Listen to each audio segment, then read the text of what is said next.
Les combustibles fossiles, alors on appelle combustibles fossiles tous les combustibles riches en carbone issus d'êtres vivants morts et enfouis dans le sol depuis plusieurs millions d'années, jusqu'à parfois 650 millions d'années.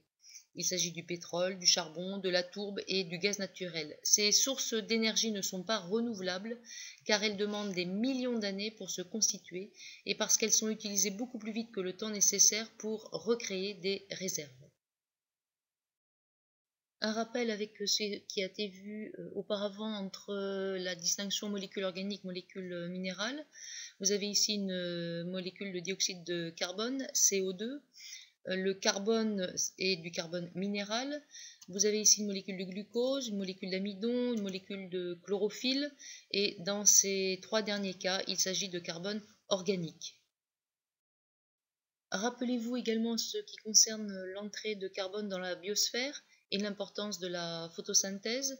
Grâce à l'énergie lumineuse, donc les végétaux chlorophylliens vont pouvoir effectuer la photosynthèse et pour cela ils vont avoir besoin donc de dioxyde de carbone, d'eau, mais aussi de sels minéraux. Ainsi, schématiquement, il faut comprendre que grâce à la photosynthèse, les végétaux chlorophylliens vont pouvoir utiliser du dioxyde de carbone.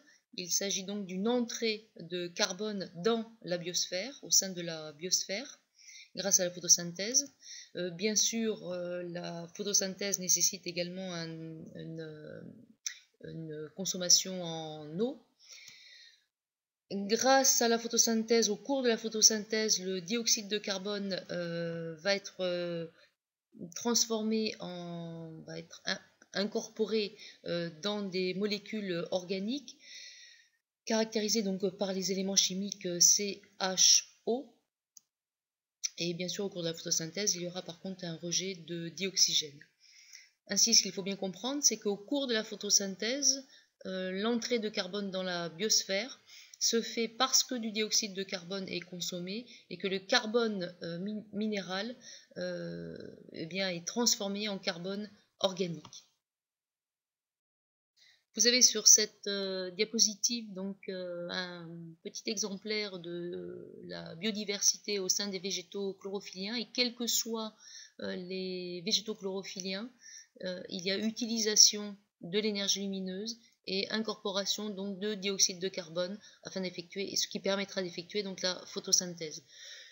Cette photosynthèse qui sera réalisée quelle que soit l'espèce chlorophyllienne, fougère arborescente, élodée, phytoplancton, algues, arbres, fleurs, etc., etc.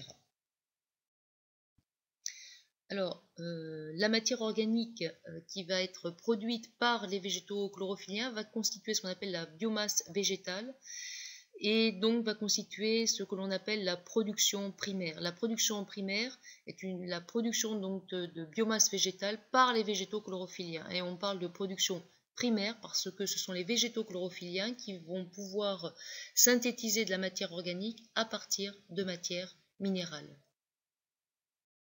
Toutefois, cette matière organique qui va constituer la biomasse végétale, dans certaines conditions, eh bien, va être transformée en matière organique fossile qui va être à l'origine donc de charbon ou encore de pétrole. Donc on verra dans la séance ensemble quelles sont les conditions de formation de cette matière organique fossile. On verra notamment l'exemple du charbon.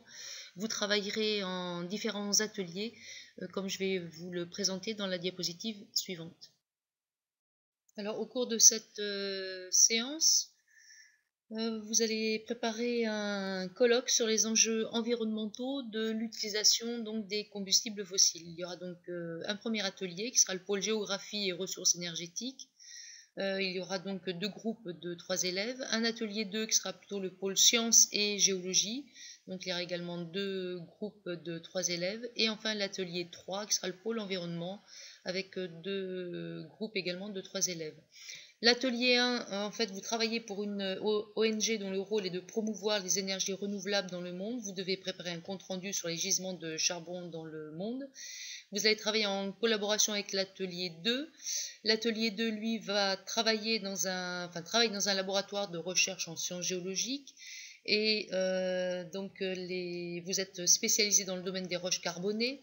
Avec votre équipe, vous devez expliquer lors d'une conférence préparée par une ONG l'origine du charbon. Enfin, pour le pôle 3, vous travaillez au sein d'une collectivité territoriale comportant une grosse agglomération sujet à des pics de pollution. Lors d'un colloque organisé par une importante ONG, vous devez présenter les conséquences de l'utilisation des combustibles fossiles sur l'augmentation des gaz à effet de serre.